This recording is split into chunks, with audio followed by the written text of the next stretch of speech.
Hello and welcome to the Potential Psychology Podcast. I'm your host, Ellen Jackson, and it's my mission to share the science of human behaviour in a practical, fun and inspiring way. In each podcast episode, I interview an expert from the fields of psychology, well-being, leadership, parenting or high performance. I pick their brain to uncover what they know about living well, what tips do they have for you and I quiz them about how they applied their expertise in their own life. Join me as we discover simple, science-backed ways to live, learn, flourish, and fulfill your potential. Welcome to a very special event here on the Potential Psychology Podcast, a very special day. Today we are bringing you our 100th episode of the show. Now, I do feel that we might have made this milestone a little earlier had it not been for the myriad of interruptions brought to all of our lives by COVID-19. But here we are, 100 episodes in. Our very first episode of the show went live on the 21st of March 2018.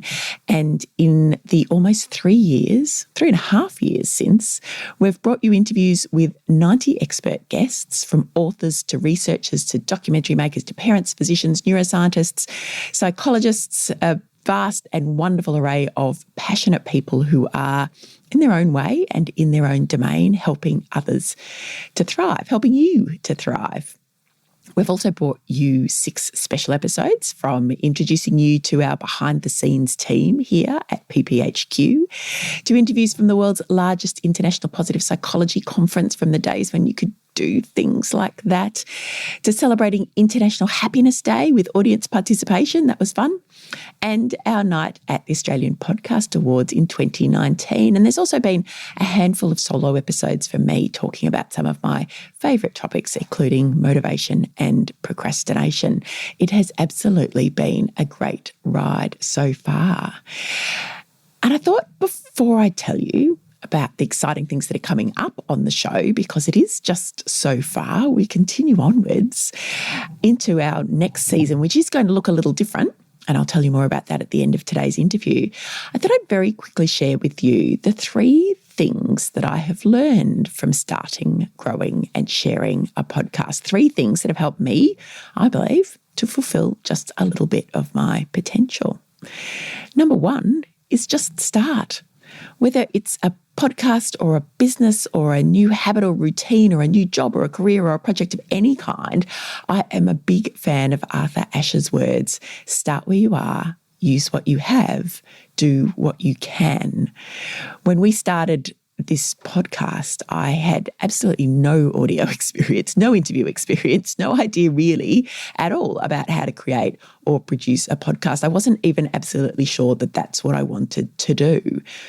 I just had an idea and decided to pursue it in whatever way I could. And I've made and I've learned from so many mistakes along the way, mistakes that I will continue to make. But if I'd waited until I got to perfect, until I was confident that I wouldn't make mistakes, when I had this clear plan as to how this was all going to work out and where the podcast would go, then this show would never have launched. It would never have happened. We would certainly not have been here celebrating 100 episodes. So whatever it is you want to do, start where you are, use what you have, do what you can. Number 2, purpose fuels perseverance. So if you're a fellow podcaster, you will know just how much work goes into producing a podcast episode. It is not just the interview. There are hours spent in planning, pre-production, editing, post-production, web content, social media promotion. It is a big job that, in our case here at PP, involves a team of 4.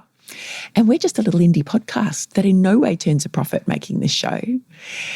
So why do we do it? Why put in all of those long hours? Well, purpose fuels perseverance. We do it because we believe in the stories that we're telling.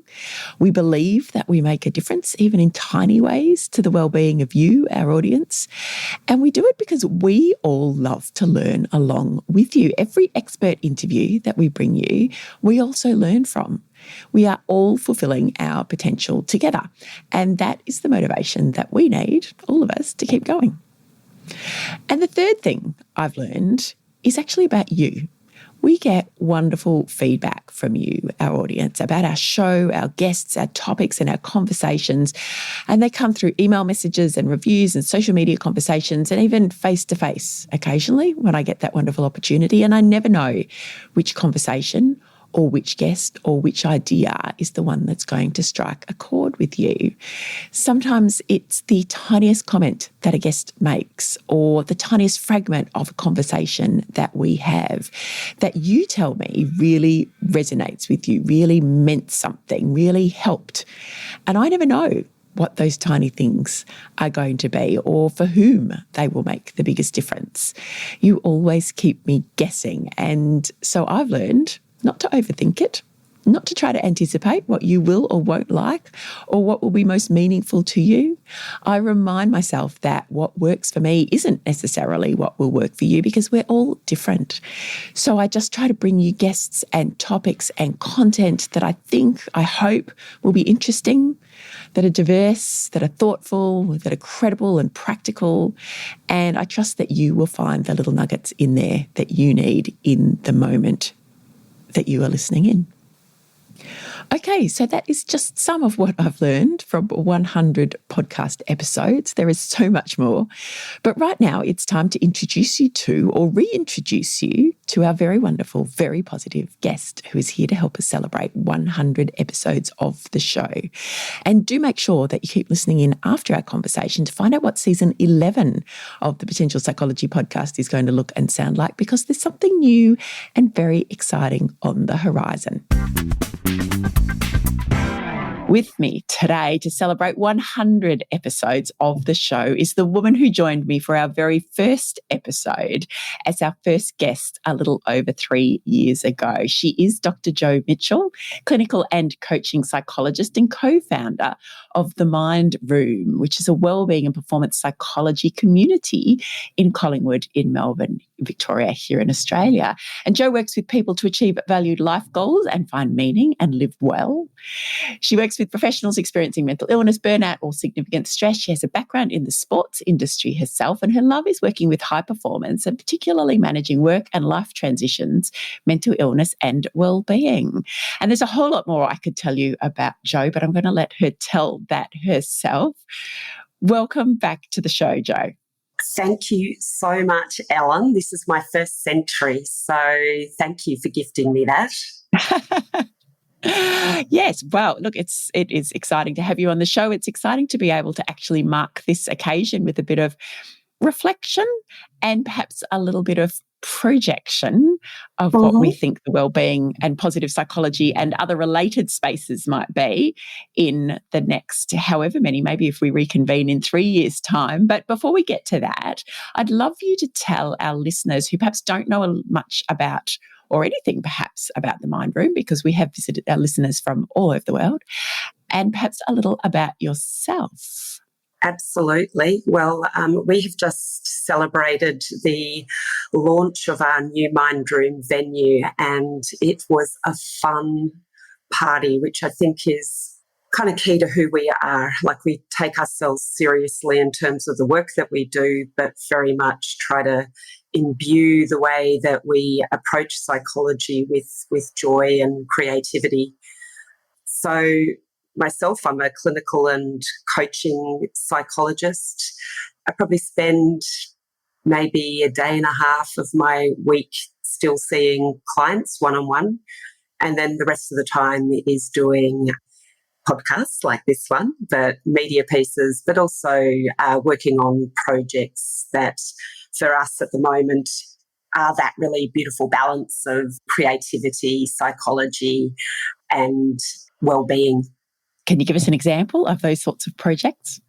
Yeah, one of the ones that we completed during lockdown that I absolutely love, partly because I had to get quite ingenious about recording for it. At one stage, I had my doona over my head trying to complete the recording. Yeah.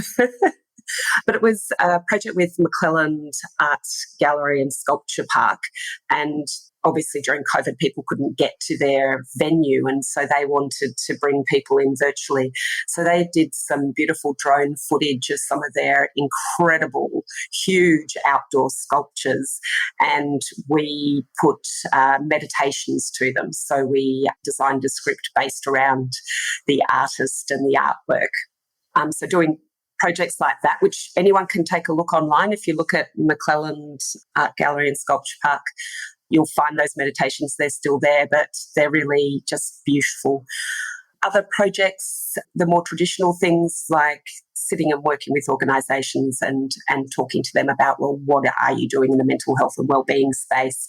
And you've got all the tick box stuff kind of addressed, but you want to do it differently. Well, we're the group who wants to do it differently with you. So setting up programs like The Unsaid, which is also part of our public program, which is more conversation style, cafe style, an immersive event to talk about maybe topics we wouldn't normally have a conversation around. So just pushing people a little bit out of their comfort zone, but doing it in a style that is hopefully both engaging and entertaining as much as it might create some deeper reflection. Both very different and both very creative in terms of this approach to doing things differently for the Mind Room. For those perhaps turning up to the Mind Room in Collingwood, yes, who perhaps even checked out your website as a first starting point. So, you know, most of us, I think, when we think about psychology or going to see a psychologist, it's very much that traditional model of almost a medical doctor style. You know, you turn up and there is a reception and you go and sit in a little room and you talk about whatever's you're facing, et cetera, et cetera. How much of that still exists within the Mind Room and how much of it now looks completely different? Well, so I think that our first iteration of the Mind Room, so we're based in Collingwood, and Collingwood really suits our culture and tone. It's a community that we really love, but we do work all around Australia and overseas as well with some clients. So the tone of it should still feel exactly the same. The visuals of it are a little bit different, mostly because when we first started out 8 years ago, we didn't really have any money. And so we were just sort of scraping by with what we could do. In fact, I really loved the process of decking out our whole place off Gumtree and eBay, just trying to find the right pieces to look comfortable. We wanted people to kind of walk in and go, oh yeah, I know this, it feels familiar to me.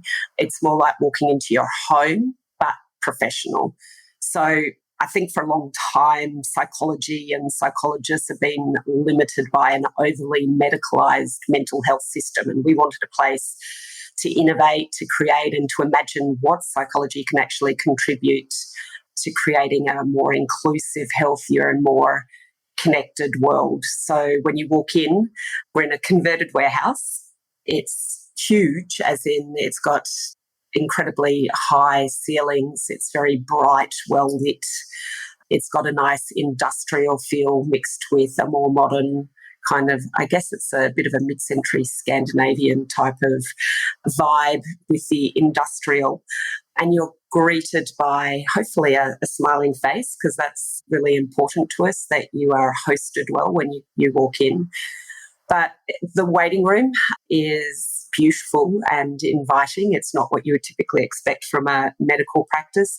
There's a gallery wall there, so we have a collaboration or a curated exhibition with the DAC Centre in Melbourne.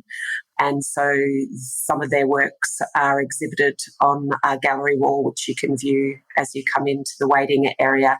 And we'll change that exhibition each year. This one's called Interiority, and it's really DAC Centre is all about people living with mental health and their experience of mental health expressed through art and art therapy. So gallery wall. You'll also find in the rooms, like each of the rooms is quite unique.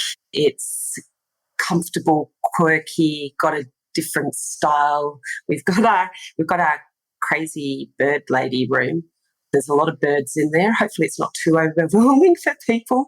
But what we try to do is put familiar objects in places. So you should see things from your childhood or from your adolescent years that are not overwhelming, but just familiar objects around the place, which is all about creating a safe, welcoming, warm space for people. Yeah, so beautiful. And the aesthetic is obviously important, but there's a lot of thought given to it behind that as well, from the sounds of things, that trying to connect people in a way that makes them feel comfortable, feel safe, possibly. Yeah, absolutely. So we really wanted to take what we knew from psychology in general and from, I guess, 10 years ago when we first started this, from that emerging field of positive psychology, and apply it to us, not just to the work that we did in sessions with clients, but to the physical environment that we welcome people into. And also to take care of our staff, because a lot of the time the life of a psychologist is fairly lonely and isolating, and you're in a room for a long period of time. And for a lot of people on their own, especially if you're a sole trader, that takes a toll. So for us, collaboration is really key. And so we have these shared workspaces so that nobody stays in their consulting room. They come out into the shared workspaces. There's, a retreat area, there's a cafe, there's like lots of places. There's places to, do a yoga session, or one of our rooms has a rowing machine, because we've got sports psychologists, so they do work where they get people on the rower and then get them to do some mental skills. So we've tried to build this in, not so it's an amazing experience just for clients, but also very much for our teams. So it gives them an opportunity to really shine and do what they do best, because it can be demanding work supporting people to navigate their mental health. Yeah. And so there's the kind of traditional model, I suppose, of one-on-one work with a psychologist. And then the Mind Room also runs a lot of workshops and other programs. In fact, I think I saw something on Instagram with a bit of life drawing involved over the weekend. Yeah, so we ran a class on the weekend, which was a combination of a local artist, Oslo Davis, and one of our psychologists, Jared White. And the two of them took people through this 3-hour guided experience of drawing their inner life. So it was called inner life drawing. So the idea was it introduced you to some art skills, but it also was getting you to notice your internal experience, kind of that bread and butter of psychology, what you're thinking, feeling, and how that expresses itself in your behaviour, and to put that onto paper. So, yeah, workshops like that is the direction that we're heading in. I mean, we also do more typical kind of psychoeducation on managing your emotions. But again, we're recognising people are time poor. They've got a lot of options in front of them. And so we have to get that balance right of really good science and sound evidence-based, but also engaging, immersive, entertaining for people as well. So there's going to be a couple of cool things coming up. We've also got a conversation with Greta Badman, who, if people know Greta, she's on ABC Radio. She's a psychologist. She's an opera singer. She's got many strings to her bow, does Greta, but she's also really passionate about values and people understanding what their values are and really living their values. So she's teamed up with a lady by the name of Jacinta Parsons. And so the two of them are going to be talking about stories and tips and insights into how to make decisions that support a fulfilling and healthy life. So that kind of conversational style of event. And so these sorts of workshops and other events, these new direction or future direction for the Mind Room, is this pitched for everyone across the mental health spectrum? Is this about, mental ill health, or is it about performance, or is it really just that insight into who we are, how we function, how we can perhaps get some tips on operating at our best? I think that part of the issue is that mental health is synonymous with mental ill health a lot of the time, and it's got a lot of stigma around it. So we really wanted to create both a physical venue and an experience that smashes some of that stigma around mental health and seeing a psychologist. So we want somewhere that people are really open and proud to step in and to talk about the kind of the experience that they're having with us at the Mind Room, whether that's in a one-to-one session or it's in a class. So we invite anyone and everyone to come in. But if you're coming in thinking that the group or the workshops are going to be typical therapy, they're not. They're not intended as therapy for particular mental health issues. But I think what we do is we have really fabulous psychology facilitators who understand if people that are turning up that maybe have particular mental health issues and might struggle in typical class environments, they know how to manage and support that as well. So everyone's welcome. We get such a diversity of people turning up, which is what I totally love. And I think a lot of people look around and go, oh, they look fairly normal, so why are they here? I think it's really equalising and destigmatising just to go, it's not just me that maybe thinks this way or worries about these feelings that turn up for me or can't, get my shit together. It's a normal human experience. We just hide it and don't talk about it well enough. So that's what we want to encourage people to do, to be proud, be open, and discuss the issues that really matter. Because if you don't know how to drive your own mind and body, then life gets pretty tricky.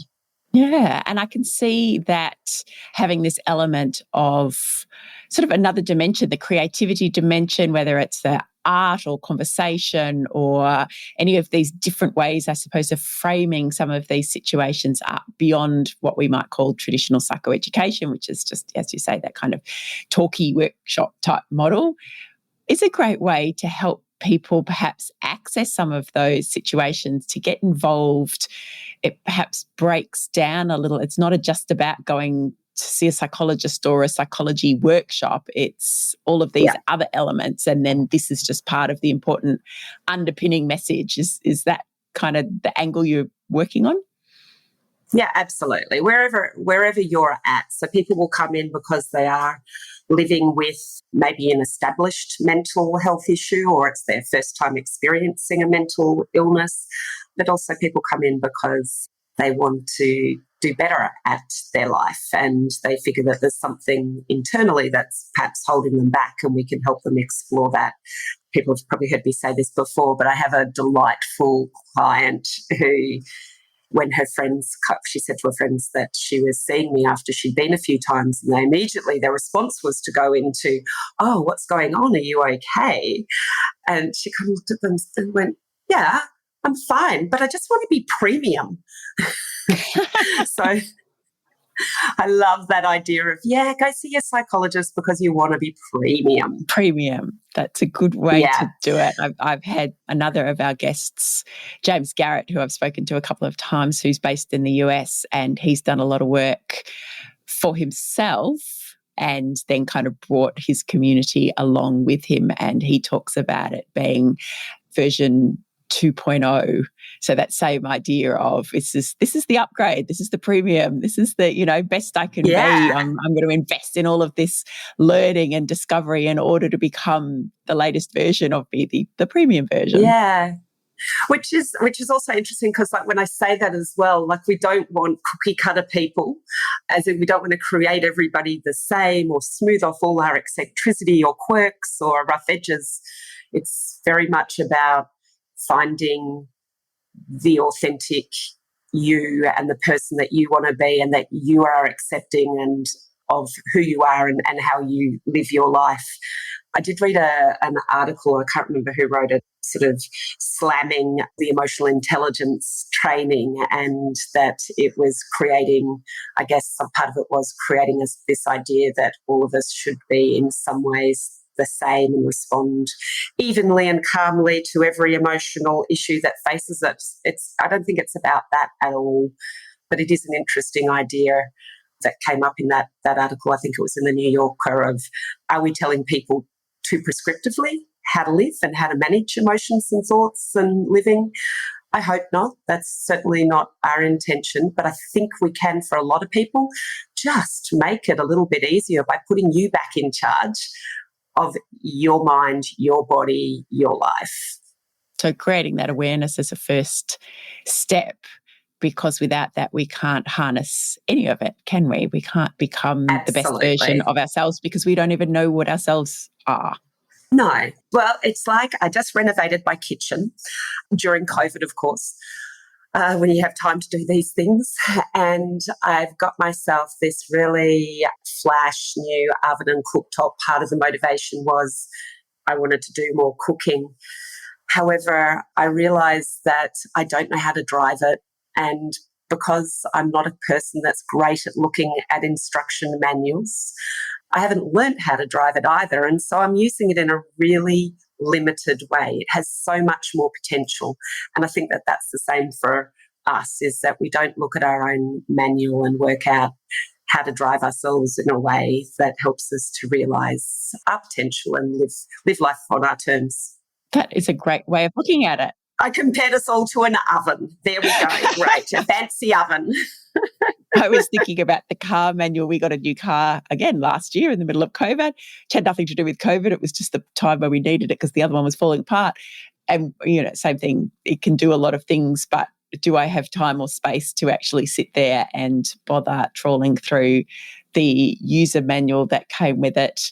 No, we're just figuring it out as we go along. And it's not the most efficient way to do it. If you think about sitting with somebody as a psychologist, coach, counsellor, whomever, as the person who can step you through some of that user manual, find out which are the bits you really need to focus on first for you, which are the bits that interest you most, which are the features you'd most like to get access to quickly, and kind of walk you through that.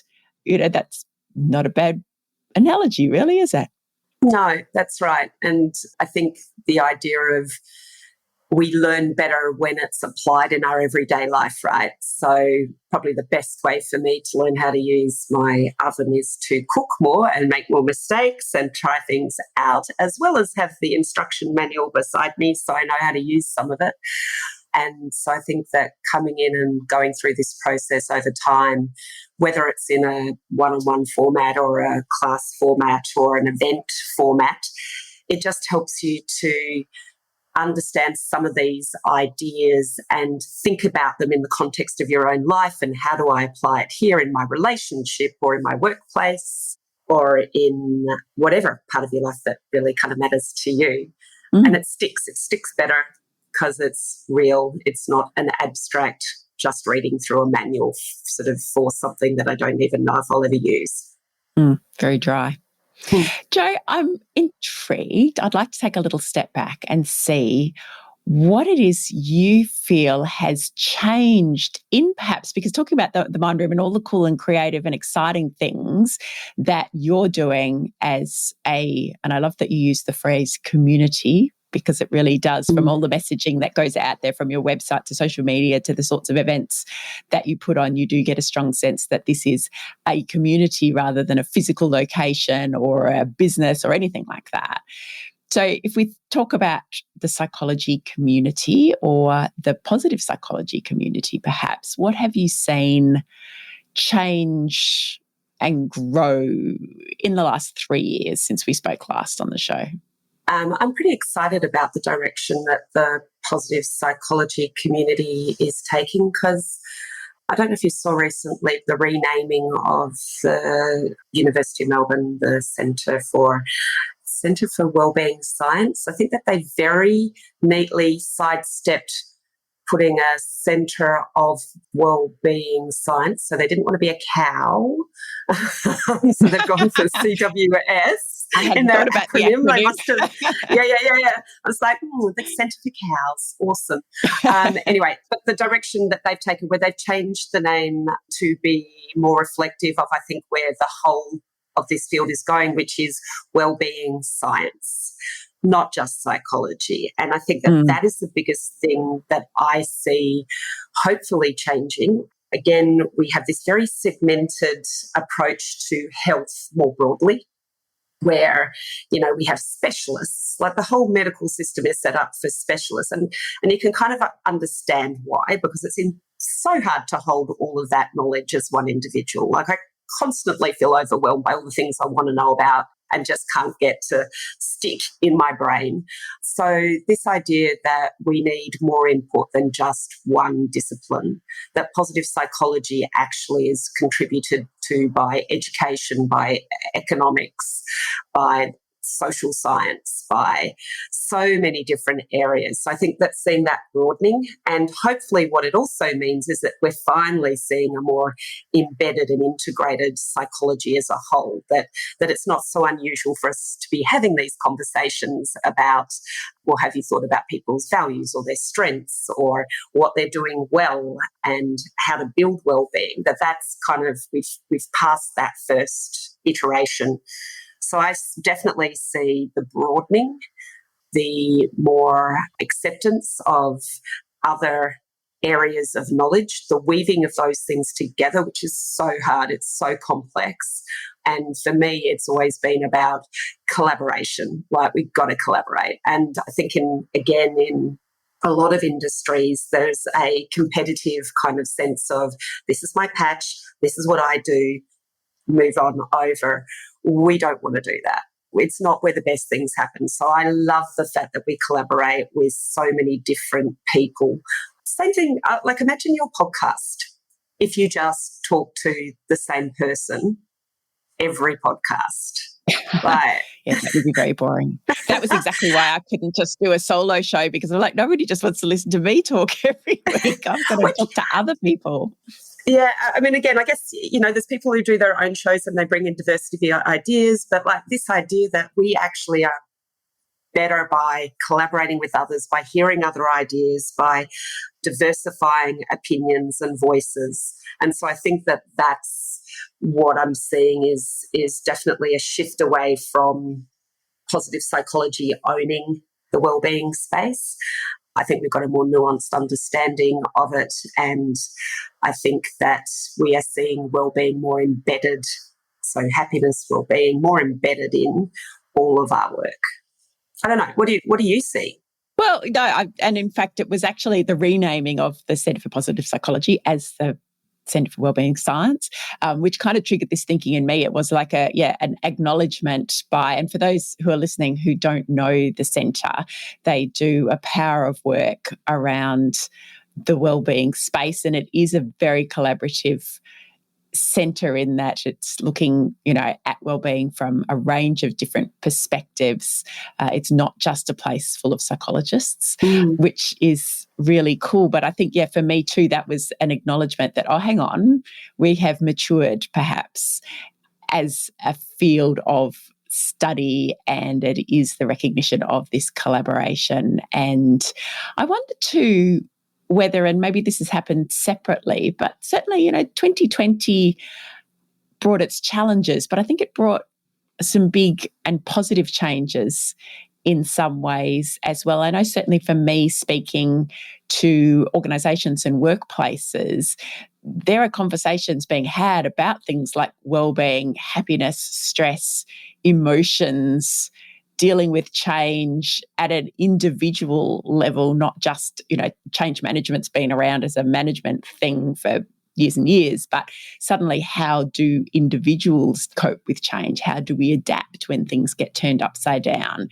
And I feel like it's just escalated and elevated that conversation so rapidly to a point where the landscape really is starting to look different. Yeah, I totally agree. I mean, the whole experience of lockdown life was really interesting from a mental health perspective, and seeing how, some of our clients, and we've got a fairly big team, and we all kind of talk about what we're noticing. So we notice the impact of cultural events on the individual wellbeing of people. But one of the things that we did notice was that some of the clients that I was worried about earlier on actually really thrived in lockdown. Maybe not the third lockdown, the second and the third lockdown, but they actually were given permission to simplify life in a lot of ways. Unless, of course, you had children, your life got a lot more complicated with homeschooling. But to simplify, and were forced to sit with yourself and think about what it is that you want and need in your life. So I know for me, it triggered the day that we went into lockdown in Melbourne, or the day before, I was sitting in the park with some friends. We had just done this sprint to get the Mind Room from 10% online to 100% online in a matter of weeks, while trying to navigate the whole political landscape of what it meant from a Medicare perspective, and wanting to, I guess, be able to support all of our staff and all of our clients. Anyway, we had this massive sprint. I'm sitting there in the park. We're having a socially distant glass of wine. And I just went, well, what do I do now? This could go on for a couple of weeks. So I don't know if I want to be in my apartment for a couple of weeks. So I chucked myself and a bunch of my belongings into my car, got on a boat and came down to my family in Hobart, Tasmania, and arrived just before the midnight cut-off for hotel quarantine. So I got in. I had to do quarantine at home in a house down here. Anyway, that I thought was going to be a few weeks. That turned into 10 months. And for me, that's turned into a life change. Everything had to slow down and change in some ways. In some ways, it was more intense, but it also made me go, you know what, this is what I need. I need a life that has more nature, more time with family, more, I guess, putting boundaries around how much I was working, because I definitely can lose myself in work and forget to have a life. So all of those things really got challenged during COVID. And I think the same thing was for a lot of our clients as well, is that it forced them to kind of reevaluate. Now, the downside of all of this is that, speak to any psychologist in Australia, they are completely overwhelmed with clients at the moment. Aren't they? Yeah. Wait lists are off the charts. And so I think it's not because we have a whole lot more mental ill health. I think we have probably the same amount of ill health. We just have more of a willingness to seek help for it. And that is amazing, really amazing. It's fascinating, isn't it? I read an interesting article, and I can't remember where it was from now either, because probably like you read lots of things and it kind of the detail vanishes. But what I do remember was the messaging was around that very idea that those people who perhaps had pre-existing struggles with mental health found elements of lockdown, again, not everyone, this is a generalization, but elements of lockdown in some ways easier. There was access that they didn't have. Telehealth gave people access. It did quieten life down. It made it a little easier. And then it was possibly those people who were otherwise mostly robust, but suddenly thrown into such a different set of circumstances. I know from my own experience, remote schooling children while trying to work is not good for anybody's well-being or the family unit as a whole. It's not even actually possible when you think about how many, like that's taking a full-time job and a full-time job and trying to smash them together, and on top of that have a healthy family life. Like it's not even really viable. So unless you have one parent or a family member who's not working and has the space and the time to do the homeschooling, I mean, that's also, whether you want to be doing that as well. Well, yes. Yeah. The odd moment of resentment, I think, crept in there. And I think, for me, well, everybody's experience is different. And it was really interesting speaking to a number of different parents, because some cruised through, kids were fine, not an issue.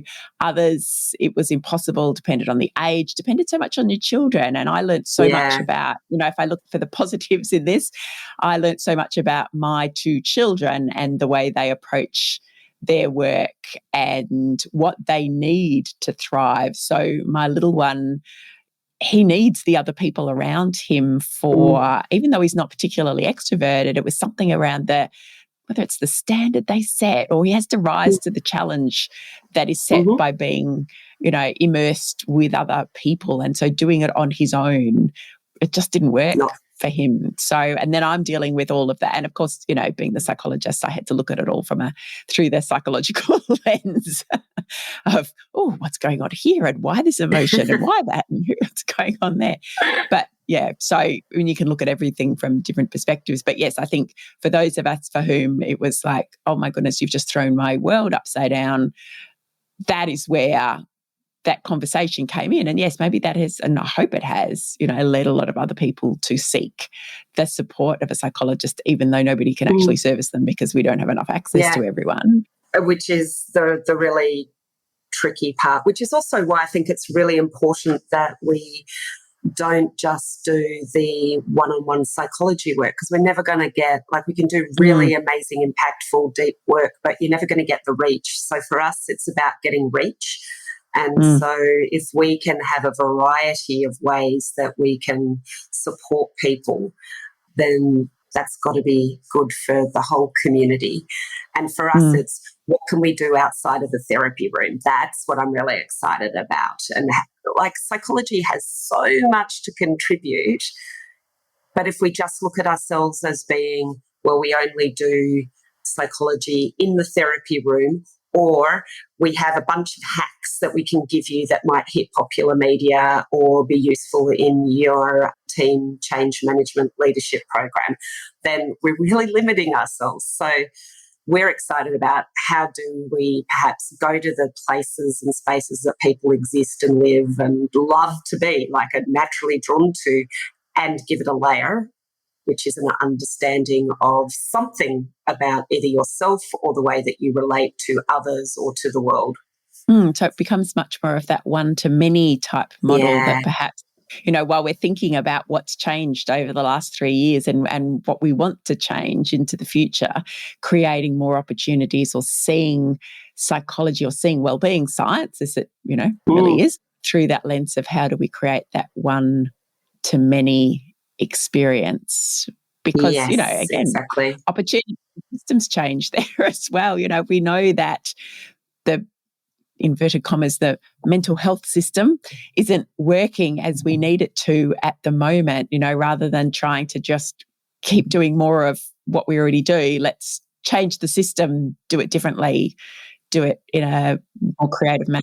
And I think part of it's that issue, though, of a lot of our mental ill health issues, like at the more severe end, absolutely, the mental health system is absolutely necessary.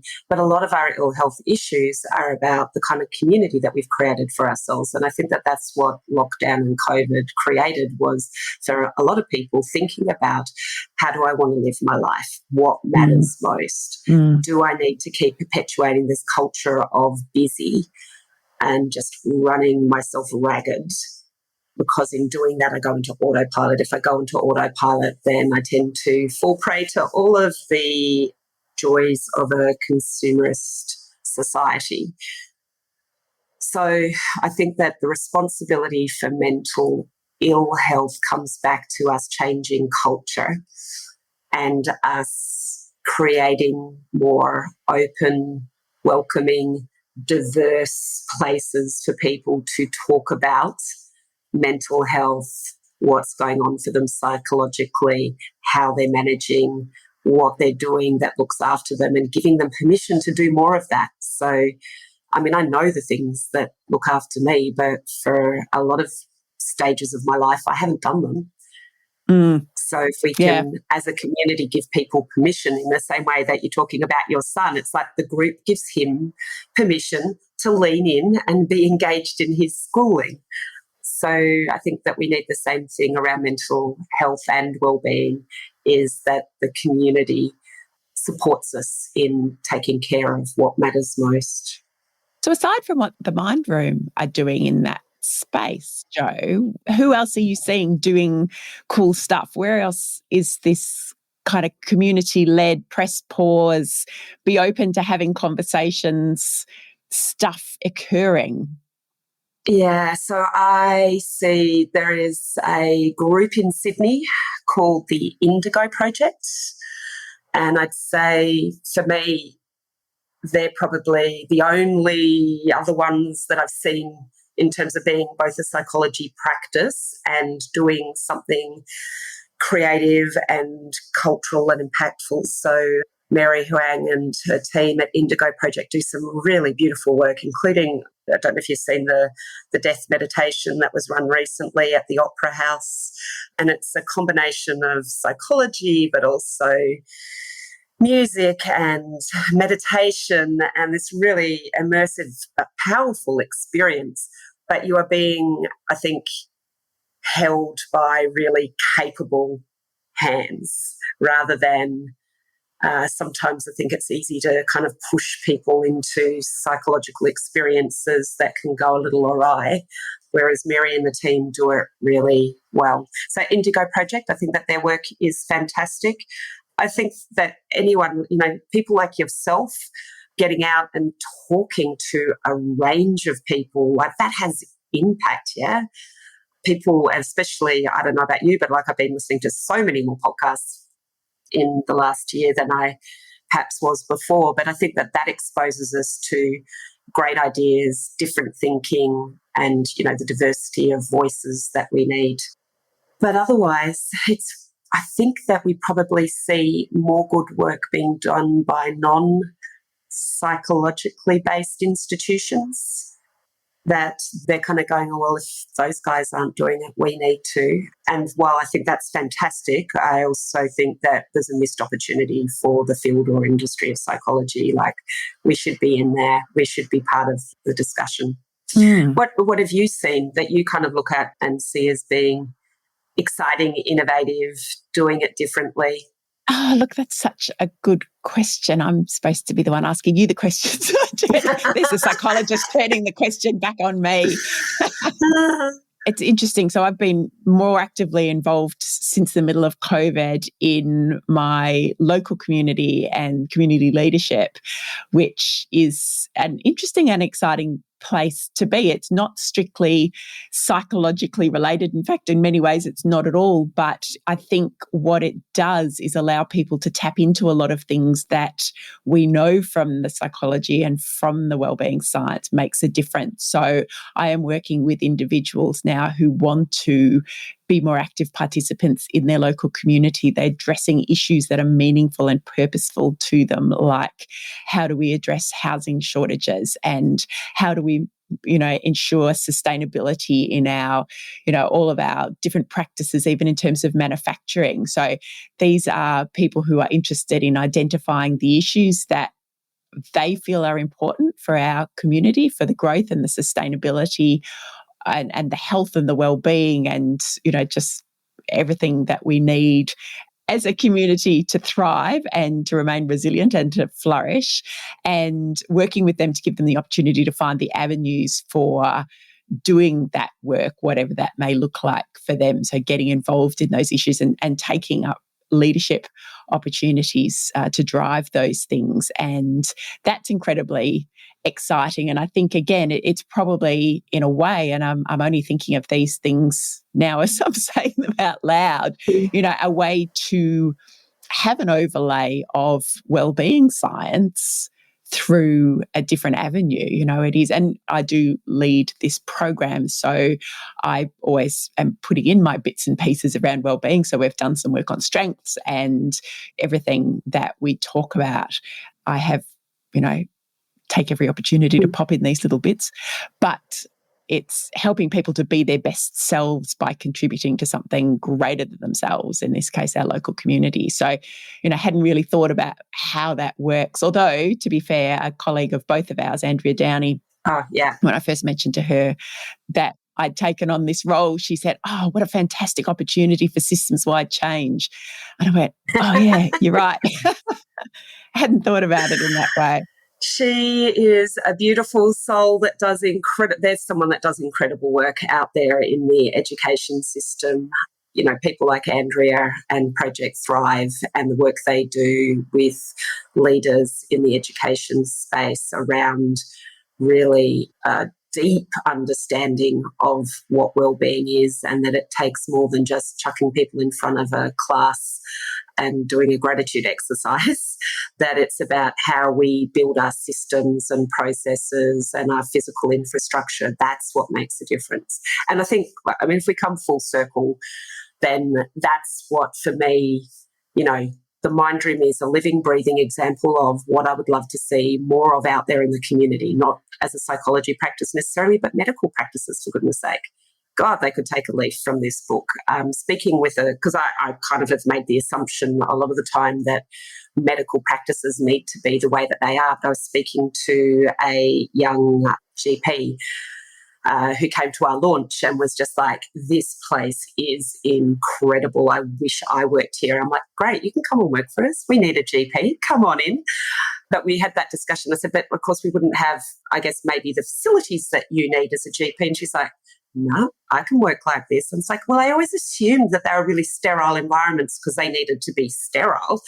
And she's like, well, absolutely, certain parts of it, but in general, no. So there is no reason why we cannot be creating these spaces and places that think about space and light and sound, like all these elements, we've really thought a lot about, but also the emotion that we want people to experience as they come through into the building. And one of my favourite little rooms in the place is we've got we're calling it the lab. I don't know if the name has landed quite solidly yet, but the lab. And the lab is a place for experimentation. And so at the moment, we've got a couple of VR headsets in there. And as part of our launch, we gave people the opportunity to try the headsets on. They were so popular, it was ridiculous. People just discovering that virtual world, which is pretty amazing. I don't know if you had a go with the Oculus? I have, yeah. I did it at the Positive Psychology conference, the international conference that we had in Melbourne in July, I want to say last year, but it has to be the year before. And they were doing some great work with it. You pop the headset on and it took you to places where, and I can't remember the name of the mob who were doing it, I'll have to look it up, particularly for those people who had mobility limitations or access limitations to get out into nature. Mm-hmm. So one of the things I tried was just popping the headset on, and it was like we were taking a trip down the Murray River on a boat. Yeah. And suddenly that physical experience of just being, isn't this, I'm floating, I'm gliding, the trees, the sunshine, incredibly powerful. It's amazing. So, we're trying to understand how do we use these both in therapy, in practice, and there's a number of companies out there that are producing clinically based tools. But I also think that often those ones get a little bit left behind in the graphics and the latest technology. So the experience isn't quite as immersive as you might get if you were playing Beat Saber or one of those more popular games on the headset. So what we're interested in is, well, how do we use the commercially available games and tools that are out there that are going to be really incredible quality, and how do we adapt them for our own uses in the psychology space, in both for the one-on-one therapy experience, but I love the idea that we could drop a bunch of these virtual reality headsets into regional and remote areas, and people could pop a headset on and connect with their therapist who's back in Collingwood, but we're sitting in a shared space, whether that's in nature or whether that's in a consulting room or like wherever it is that you want to be. So there's so many kind of interesting ways we could be using them, whether it's as an engagement tool or whether it's for exposure for therapy of some kind, or relaxation or mindfulness training, So those kinds of ideas of let's take a look at what's happening already rather than necessarily going away and doing something bespoke, and how do we adapt and use that in the work that we do. Do more of what's working well. Yeah, you don't have to reinvent the wheel. So if we were to look forward now for another 3 years and get together again in episode whatever that may take us to, I'd like to say it might be episode 200. Maybe they'll happen faster, maybe they'll happen slower, who knows. But if we were to project ourselves forward and you really saw this vision of wellbeing science coming to life, systems-wide change, community-led change, what would that look like? Oh, so for me, it would look collaborative, because I think that getting together and working our way through these issues as a community is key. So rather than, setting up institutions or groups that just want to do their specialization, like positive psychology. Like a positive psychology for a long time there was very, very focused and narrow and concerned about a very particular niche piece of psychology, rather than looking at how that actually embedded across all of psychology or across all of the health issues that we have. So those kinds of collaborations where you've got doctors, psychologists, economists, educators, like more of those environments.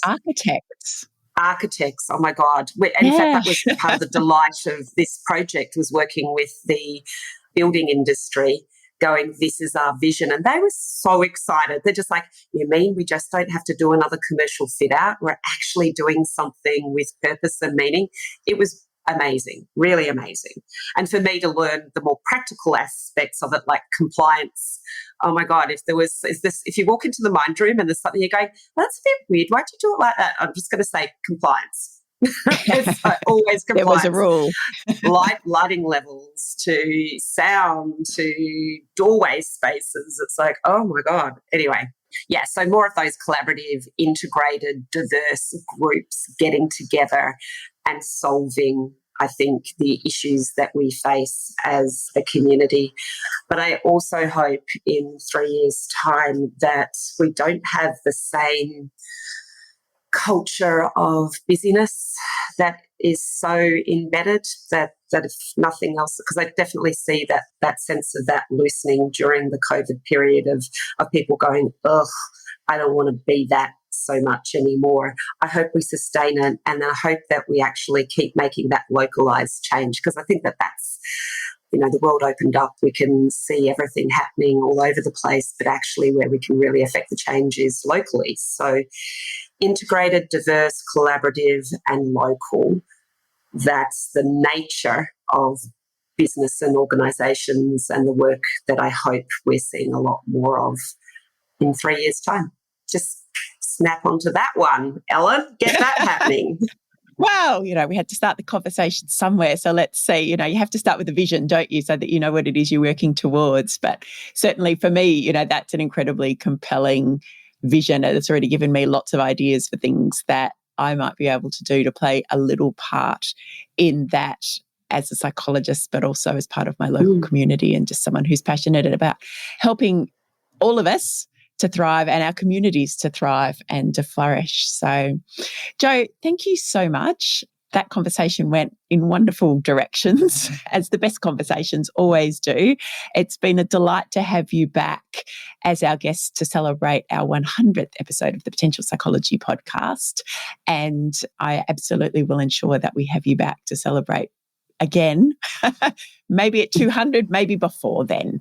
There's lots of cool things that we can talk about. And I will put all of because we've spoken about lots of other organisations, work that's being done, resources, ideas, a couple of articles that we've both read that we can't remember the name of. Can't put the details of those in the show notes, but we will put the details of everything else I can gather together for our listeners. And of course, they can find you via the Mind Room, even though you're not physically there all the time because you're in beautiful Hobart. Yeah, absolutely. But we also, I'm really excited. We've launched our physical space also. We will be launching our new website as well. What I'm super excited about with this is that I think it is a reflection of the ideas that we have talked about here today, and that it is very editorially driven. So it will hopefully reflect the ideas that are coming out and the diversity of voices, while also obviously trying to showcase some of the work that we do to inspire others. And it'll have a lot of those links to these kinds of articles that I mention and don't remember the author's name. The details of. Beautiful. That sounds like a fantastic resource for us all perhaps to work together. I encourage all of our listeners who perhaps have an interest we can all have an impact at a local level in terms of helping to create our communities, our families, our organisations, workplaces, anywhere we operate to thrive. And that sounds like a perfect resource for people to be able to use as a bit of a launching pad. Jo, thank you again. Thank you so much, Ellen. Have a beautiful day. It is always a joy to speak to Jo, and it's so exciting to see not just where the Mind Room and its involvement in and commitment to community wellbeing has come, but also where it's going. The more we make looking after yourself physically, mentally and emotionally easy and normal and fun and empowering, the better chance we all have of being premium, as Jo puts it. And who wouldn't want to be premium? As always, we have included everything that you need to know about Jo and the Mind Room and some of the other events and initiatives that we talked about in the show notes for this episode. And here's that exciting news I mentioned to you about the next project for the Potential Psychology podcast. With 100 episodes and 10 seasons under our belt, now seems like the perfect time to mix things up a little. We are all in this period of such enormous disruption across the globe. Really, why not do something different? So for season 11 of the Potential Psychology podcast, we're bringing you a special series, a collaboration with the brilliant team at Thriveability called How to Thrive. And not only will it be a podcast series, it will actually also be a web series, which is like TV on the internet. And it will be co-hosted by me and Marie McLeod, who you might remember from a few episodes ago when I talked to her about How to Thrive, the documentary that she and the team from Beyond Edge will be bringing to the world in early 2022. And Marie and I felt that we had so much in common when we talked, with so many shared goals for bringing wellbeing science to a broader audience, that really not collaborating on a project just seemed out of the question. So How to Thrive, the podcast and web series, was born. Well, the idea was born. We're still in pre-production at the moment, and you will soon see, if you haven't already, some call-outs for you to get involved in the show, as we're looking for wonderful people just like you to share a little of your everyday struggles and challenges so that we can explore them and explore how positive psychology and wellbeing science might help you to overcome those struggles and ensure that you are really on the path to resilience, wellbeing, positive mental health and thriving. And we will also be talking to experts in each episode, just as we always do here on the Potential Psychology Show. It's really exciting, a little bit terrifying in the way that all new projects are, but we've got an amazing team and I know that it's going to be a whole lot of fun. We're not sure of the exact release date yet, with lockdowns playing havoc with scheduling, but if you subscribe to or follow our show, this show, Potential Psychology, on your podcast app, the new series will just slide on in to your feed as soon as we hit go. So that is it from me today as I sign off on 100 episodes and 10 seasons of the Potential Psychology podcast. Big thanks, huge thanks go to my team, to Andy, our editor and audio producer, to Jay, our show producer and marketing whiz, and Shari, who does all of our video content and just keeps me organised behind the scenes. Not a small task, I have to say. And thank you for listening in, for sharing this conversation with me, and for being such an important part of the Potential Psychology community. We appreciate you so much. I will see you soon. In the meantime, take small steps in whatever way you can to fulfill your potential.